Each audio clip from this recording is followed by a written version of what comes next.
Now that prison escapee and murder suspect Michael Burham has been captured, there are now questions about what other charges he will face and the safety measures in place to make sure that he doesn't escape again. So just hours after Burham was taken back into custody, he was transferred to the Erie County, Pennsylvania prison. The county executive there had this to say about Burham's current detention. Erie County is the most secure facility in western Pennsylvania. I would stack our jail up to just about any in the country. So, I mean, that's another reason why, even leading up to this, there was plans that when he was caught, and they knew he would be caught, that he would come here.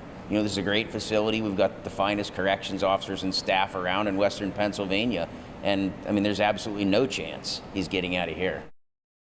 I guess you'd like to hear that. So what happens now in terms of charges against Burham, including, you would imagine, counts of escaping from custody? Joining me live is 2 on Your Side legal analyst, local attorney Barry Covert. Barry, appreciate you coming in here. We still don't know when the arraignment is going to happen and what specific charges related to his escape, but you have to imagine that will just be added to the long list of charges that he was already facing, right? Yeah, he's going to be facing charges for escaping there, for evading law enforcement. We can expect possibly federal charges because the kidnapping occurred across state lines, but we have not actually seen federal charges for the kidnapping, which is a very serious offense. We still have not seen the murder charge come out of Jamestown. We have seen the rape charge, and the rape warrant is what he was running from, presumably. But and then South Carolina could also have kidnapping charges because he ended up taking the elderly couple there to South Carolina. So the logistics of what charges he's facing, where he's going to have presumably defense teams that are assigned to him at each of these jurisdictions. So we could see New York, Pennsylvania, Ohio, South Carolina, and federal charges, legal teams on all of those, and then logistically how to transport him when he's facing those charges, knowing he's such a high likelihood of trying to escape again based upon his history.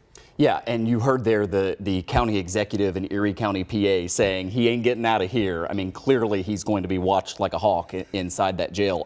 In terms of those logistics that you talked about, they were waiting to file the murder charges in New York State, right? Because the DA here in Chautauqua County wanted a little more time. Yes. That is the most serious charge that he's going to face.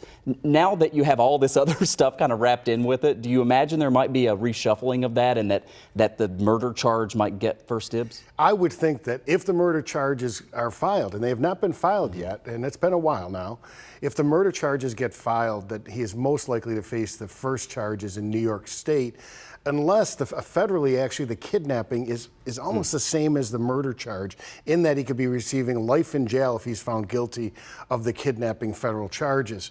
And especially where there's an elderly couple here, he's such a dangerous individual. If he's found guilty or pleads to federal kidnapping, that could be a really serious charge.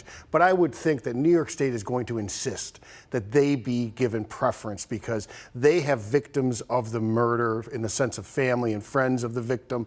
They have the rape victim, her family and friends. So I would think that New York State is going to try to take precedence, even if there is no murder charge.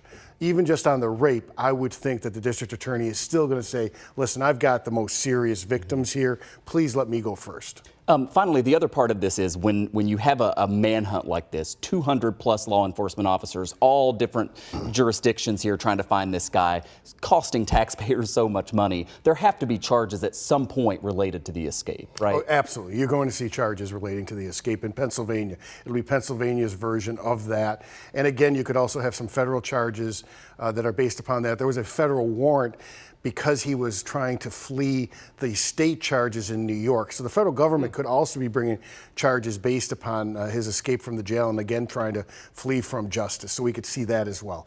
So we have a lot of different charges we're dealing with. Yeah, because in the video that we saw there, when he was actually taken into custody, he was put into a federal law enforcement agency's vehicle. Exactly. And we had been told on federal charges right now, even though, again, the arraignment hasn't happened. Yes. That has to happen soon, right? It does have to happen soon. So you would expect that in the next day or two. And there may well be a preference to have the feds go first in the sense that it keeps him into federal custody. And the feds then get to decide exactly where he's going to be housed. But Erie County... Put him in a good place. Put him in a good place. Yeah. Erie County, Pennsylvania is going to treat him the way he should have been treated. Yeah. by the county that let him escape. I mean, that was just unbelievable that he's left alone at all. We knew before he was captured that he was fleeing justice and went down to South Carolina, so how they could have been so lackadaisical is amazing. Still a lot of questions in Warren County, no doubt. Attorney and legal analyst Barry Covert. Barry, thanks for coming in. Thank you.